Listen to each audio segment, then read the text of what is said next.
Matapos magkamali ang isang misyon, hindi nagtagal ay dinala si Tyler sa ospital, kung saan ang kanyang pangangalaga ay pinangangasiwaan ng kanyang mga mersenaryong kasosyo, ang magkapatid na Nick at Yaz. Si Tyler ay malalim na nawalan ng malay at halos masugitan sa kamatayan kaya naisip ni Yaz na dapat nila siyang palayain, ngunit tumanggi si Nick na sumuko.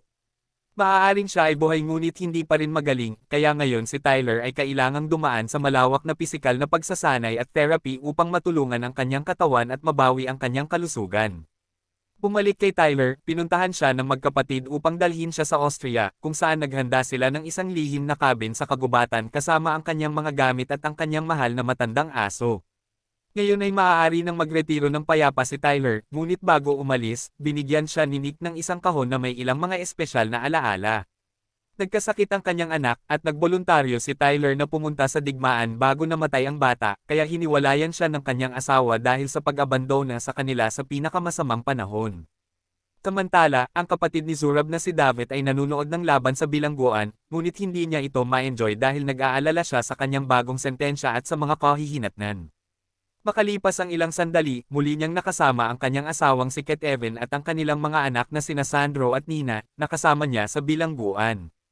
Tutol si Ket Evan dahil ayaw niya maging kriminal din ang kanyang mga anak, at sinampal siya ni David habang sinasabi niya na kaya niyang palakihin ang mga bata ng mag-isa, na nagpapahiwatig na maaari niyang alisin ito kung kailan niya gusto. Maya-maya, babalik na si Tyler sa kanyang cabin nang makita niya ang isang lalaking tinatawag na Alcott na naghihintay sa kanya.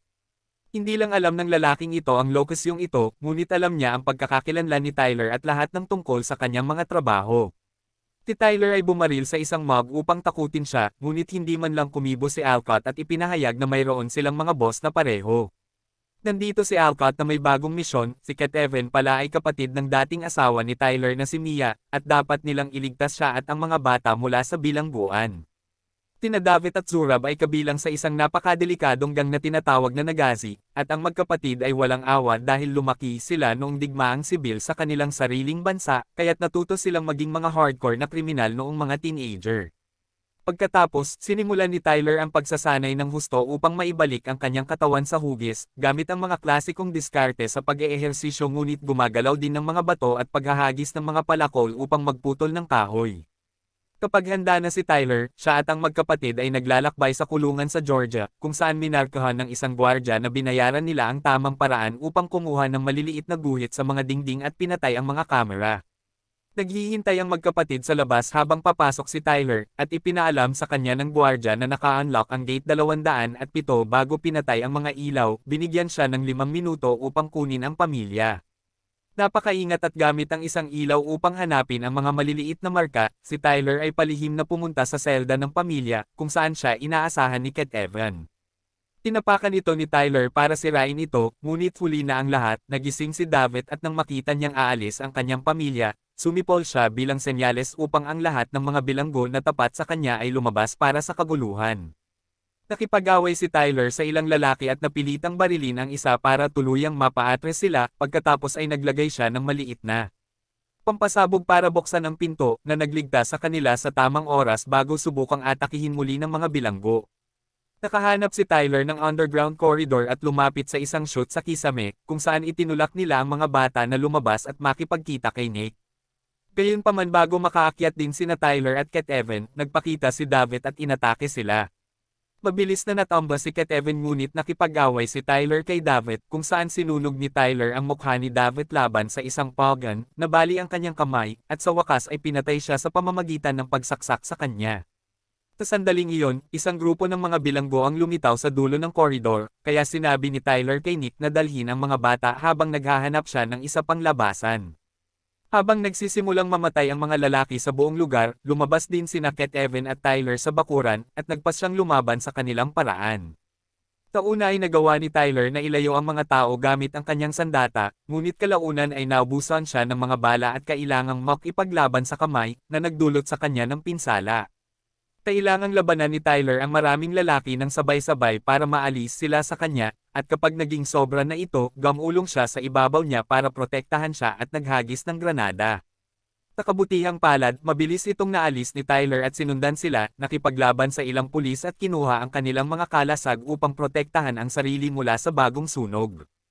Tinuntok at sinipa ni Tyler ang ilang lalaki palayo at sa wakas ay naabot niya si Ket Evan, pinatay ang bilanggo bago niya ito mapakinabangan. Sa sandaling iyon ay sumabog ang isang pinto sa likod, si Nick at ang kanyang mga tao ang sa wakas ay naglalabas sa kanila. Aalis ang grupo sakay ng mga bulletproof na van, at pagkatapos pasabugan ang front gate, mabilis silang umalis habang inutusan ni Tyler ang mga bata na magsuot ng bulletproof vests at magtago sa ilalim ng mga upuan sa likod. Isang habulan ang sumunod kay Nick at ang kanyang mga tauhan na bumaril at naging dahilan upang bumaba sa kalsada ang iba't ibang sasakyan, ngunit kung sakaling dalhin pa rin ni Tyler ang kanilang sasakyan sa kagubatan. Patuloy silang hinahabol ng mga sasakyan ng Nagazi ngunit dumating din ang ilang sundalo na nakabike na naghagis ng mga granada sa ilan sa mga van upang maalis ang mga tauhan ni Nick. Ang mga van ni na Tyler at Nick na lang ang natitira, at nagawa nilang masagasaan ang mga nagbibisiklete sa pamamagitan ng ilang nakakabaliw na mga maniobra, ngunit maya-maya ay isang pagsabog ang tumama sa sasakyan ni Tyler at nabaligtad ito. Gamit ang isang machine gun, pinababa niya ang isa sa mga helicopter at ginawa itong bumagsak sa snow, pagkatapos ay pumunta siya sa bubong ng tren upang simulan ang pagbaril sa kabilang helicopter.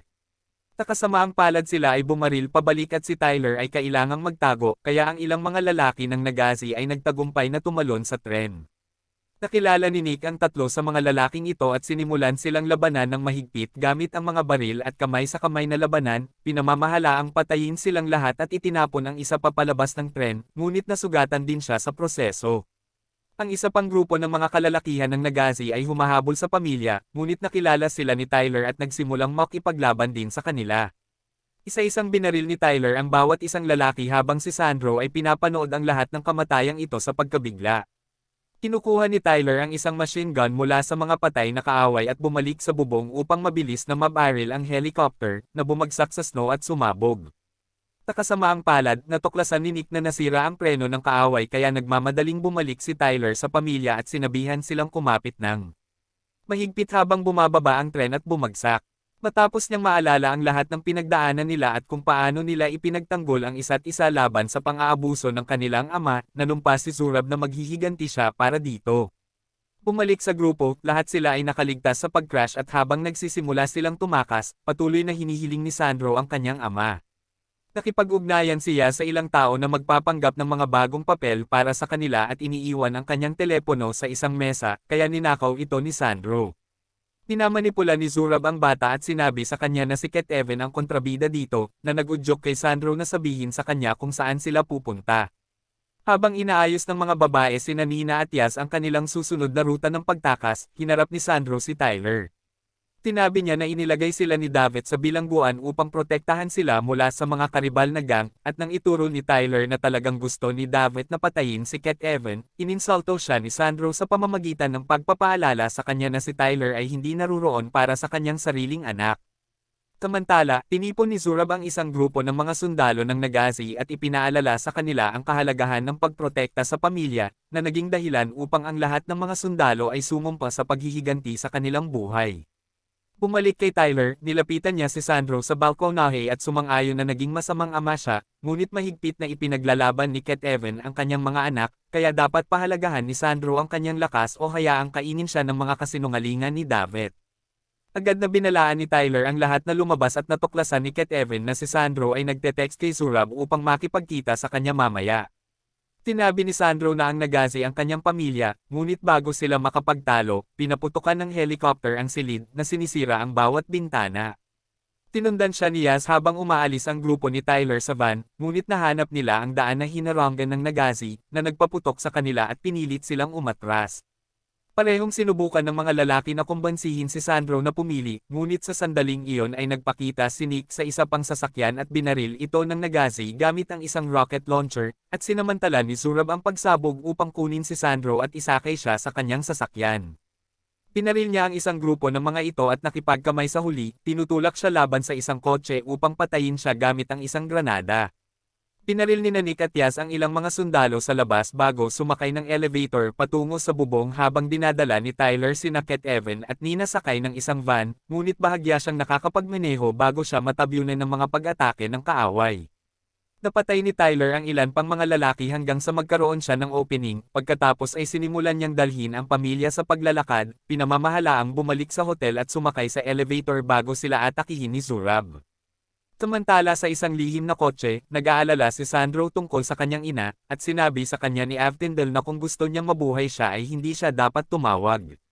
Sa bubong ng hotel, sinubukan ni Nick at Yas na abutin ang helicopter na ipinadala ng kanilang mga tao, ngunit natagpuan lamang ito na napapalibutan ng mga sundalo ng Nagasi. Pumunta siya sa ibabang palapag kung saan mas marami pang sundalo ang kinakalaban ni Tyler ngunit naharang siya ng mas maraming kaaway na nagawa niyang patayin at nasugatan ng husto sa proseso. Mabilis na nadulas ang sundalo at malapit nang mahulog si Nick.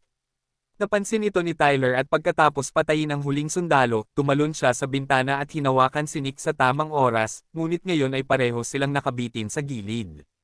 Agad na itinapon ni Tyler si Nick sa isang silid sa pamamagitan ng bintana na nagpapahintulot sa kanya na mahanap ang pamilya at patayin ang mga huling sundalo bago nila sila saktan.